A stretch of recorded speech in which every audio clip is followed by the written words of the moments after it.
Kit 102 Series Stair installation instructions for wood or metal posts.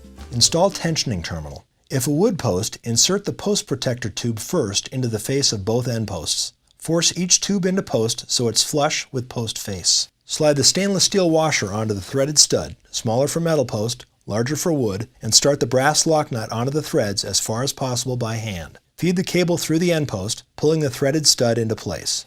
Feed cable through intermediate posts.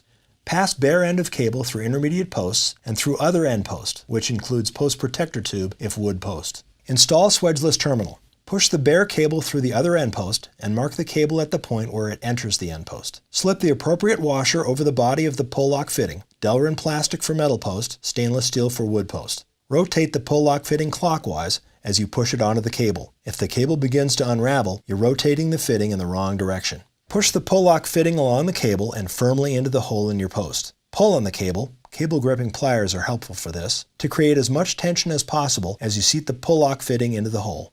Cut the cable flush with the hole in the back of the fitting using a cutoff wheel. Press the cap onto the lip of the pull lock fitting. Tension cables.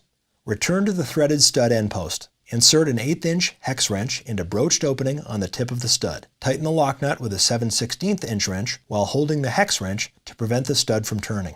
Tension all cables to desired amount in sequence, beginning with the center cables, moving up and down toward the top and bottom.